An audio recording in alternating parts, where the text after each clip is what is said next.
ഓം ശ്രീ ഗുരുഭ്യോ നമഃ.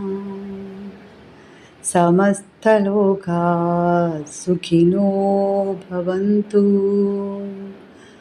ഓം ശാന്തി ശാന്തി ശാന്തി. എല്ലാവർക്കും നമസ്കാരം. എൻ്റെ പ്രിയപ്പെട്ട ഗുരുനാഥൻ മോഹൻജിയുടെയും ഗുരുപരമ്പരയുടെയും പാദങ്ങളിൽ സമർപ്പിച്ചുകൊണ്ട് എൻ്റെ ഈ ഗുരുചരണാമൃതം എന്ന ചാനൽ ഞാൻ തുടങ്ങുന്നു.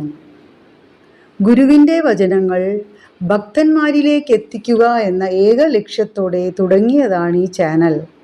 ഈ ഒരു എളിയ പരിശ്രമം വഴി എല്ലാവർക്കും വെളിച്ചമാകാൻ കഴിയട്ടെ എന്ന് അങ്ങേയറ്റം പ്രാർത്ഥിച്ച് എല്ലാം ഗുരുവിൻ്റെ പാദാരവിന്ദങ്ങളിൽ സമർപ്പിക്കുന്നു. മോഹൻജി എപ്പോഴും ഓർമ്മിപ്പിക്കുന്ന ഒന്നാണ്, നമ്മൾ എന്ത് ഭൂമിയിൽ നിന്നും നേടുന്നു എന്നതല്ല, പകരം നമ്മൾക്ക് എന്ത് തിരിച്ചു നൽകുവാനാകും എന്നുള്ളതാണ് ശാശ്വതം. പിടിച്ചു വയ്ക്കുന്തോറും ഭാരം കൂടും. അത് ആവശ്യമുള്ളവർക്ക് നൽകിയാൽ നമ്മൾ വളരും, മനസമാധാനം ഉണ്ടാകും. ഒന്നും നമ്മുടേതല്ല എന്ന ബോധം നമ്മുടെ ഉള്ളിൽ ഉണ്ടാവണം. എൻ്റെ ഈ ചാനൽ തുടങ്ങാൻ എനിക്ക് പ്രചോദനമായത് അതാണ്. എന്നാൽ കഴിയുന്നത് മറ്റുള്ളവർക്ക് പകർന്നു നൽകുക. അതിന് ഗുരുപരമ്പര എന്നെ ഉപയോഗിക്കട്ടെ എന്ന് പ്രാർത്ഥിച്ചു നമുക്ക് തുടങ്ങാം. എന്താണ് ഗുരു? ആ വാക്കിൻ്റെ മഹത്വം പലർക്കും അറിയാതെ പോകുന്നു. ഈ കാലഘട്ടത്തിൽ നമ്മുടെ ജീവിതത്തിൽ ലഭിക്കാവുന്ന മികച്ച വിലമതിക്കാനാവാത്ത ഒന്നാണ് ഒരു ആത്മീയ ഗുരു. ഈ സംസാര സാഗരത്തിൽ മുങ്ങിപ്പോയ നമ്മളെ എന്തിനാണ് നാം ഭൂമിയിൽ വന്നത് എന്നതിൻ്റെ ലക്ഷ്യം കാണിച്ചു തരുവാനും നമ്മുടെ ഒപ്പം ലക്ഷ്യം നേടുന്നതുവരെ അന്ധകാരത്തെ അകറ്റി വെളിച്ചത്തിലേക്ക് നയിക്കുവാനും നമ്മളെ സംരക്ഷിച്ചുകൊണ്ട് നമ്മളോടൊപ്പം സദാസമയം നടക്കുന്ന സാക്ഷാൽ പരബ്രഹ്മം തന്നെയാണ് ഗുരു. എൻ്റെ ജീവിതത്തിൽ വെളിച്ചം നൽകിക്കൊണ്ട് ഒപ്പം നടക്കുന്ന എൻ്റെ പ്രിയപ്പെട്ട ഗുരുവാണ് ശ്രീ ബ്രഹ്മഋഷി മോഹൻജി. ഗുരുവിനെ കുറിച്ച് എനിക്കറിയാവുന്ന കാര്യങ്ങൾ ഞാൻ ഇവിടെ പറയാം.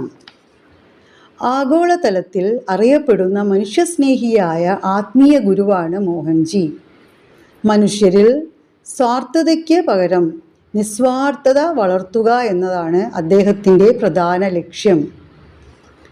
1965 ഫെബ്രുവരി 23 പാലക്കാട് ജില്ലയിലാണ് ജനനം. മാതാപിതാക്കൾ ഡോക്ടർ PK നമ്പൂതിരിയും ശ്രീദേവി അന്തർജനവും. സഹോദരൻ മനോജ്, പത്നി ദേവി, മകൾ മില മോഹൻ. 24 വർഷത്തോളം മിഡിൽ ഈസ്റ്റിൽ ഒരു ഷിപ്പിംഗ് കമ്പനിയിൽ കൺട്രി ഹെഡായി ജോലി ചെയ്തിരുന്നു. 1992 വിവാഹം കഴിച്ചു. 1995 ഒരു മകൾ ജനിച്ചു. മകളുടെ പേര് അമ്മു എന്നായിരുന്നു. മോഹൻജി പറയാറുണ്ട്, അമ്മു ഒരു ദിവ്യ ആത്മാവാണെന്നും എല്ലാ ജീവജാലങ്ങളെയും ഒരുപോലെ സ്നേഹിക്കുന്ന ഒരു പ്രകൃതമായിരുന്നു അവളുടേതെന്നും ഒന്നും ഒരാളിൽ നിന്നും പ്രതീക്ഷിക്കാതെ അവരെ നമുക്ക് അഗാധമായി സ്നേഹിക്കാൻ കഴിയുമെന്ന് എന്നെ പഠിപ്പിച്ചു. 2000 ഓഗസ്റ്റ് 23 പെട്ടെന്നുണ്ടായ ഒരു റോഡ് അപകടത്തിൽ അമ്മു നമ്മളെ വിട്ടുപോയി.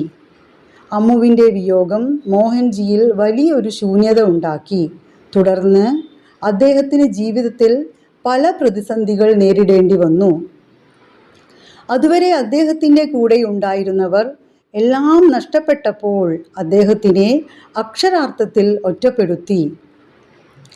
അദ്ദേഹം പറയുമായിരുന്നു, ഞാൻ അമിതമായി എൻ്റേതെന്ന് കൊണ്ടു നടന്നിരുന്നതെല്ലാം ദൈവം എന്നിൽ നിന്നും നീക്കം ചെയ്യുകയും സ്വാതന്ത്ര്യത്തിൻ്റെയും മോക്ഷത്തിൻ്റെയും പാതയിൽ എന്നെ ദൃഢമായി പ്രതിഷ്ഠിക്കുകയും ചെയ്തു. ചിലത് നേടുന്നതിനായി നാം ഒരുപാട് നഷ്ടപ്പെടുത്തേണ്ടി വരും. അദ്ദേഹത്തിൻ്റെ ഒറ്റപ്പെടലും തീവ്രമായ വേദനയും കഷ്ടപ്പാടുകളും അദ്ദേഹത്തെ ഒടുവിൽ ആഴത്തിലുള്ള ആത്മപരിശോധനയിലേക്കും ജീവിതത്തിൻ്റെ അർത്ഥവും ലക്ഷ്യവും തേടിയുള്ള യഥാർത്ഥ അന്വേഷണത്തിലേക്കും നയിച്ചു. ഈ അന്വേഷണത്തിലൂടെ അദ്ദേഹത്തെ കണ്ടെത്തി.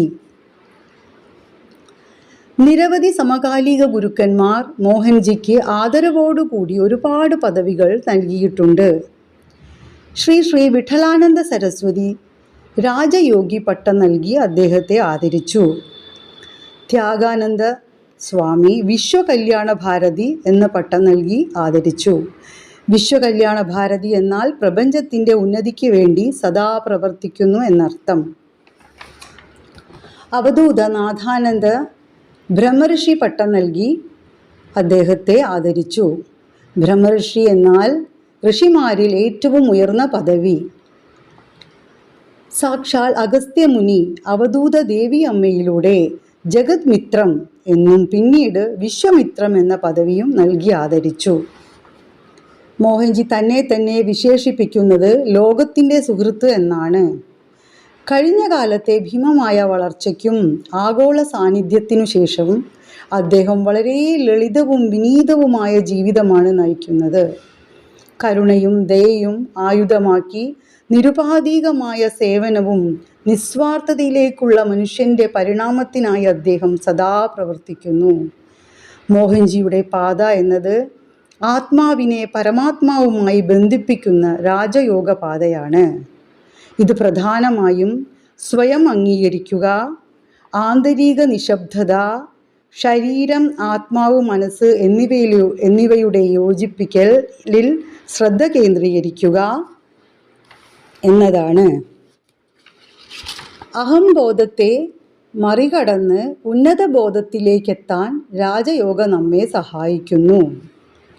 ഈ അവബോധം എല്ലാവരിലും എത്തട്ടെ എന്നും ഗുരുവിനെയും ഗുരുപരമ്പരയെയും പറ്റി പറയുവാൻ സാധിക്കട്ടെ എന്നും പ്രാർത്ഥിച്ചുകൊണ്ട് നിർത്തുന്നു. ജയ് മോഹൻജി.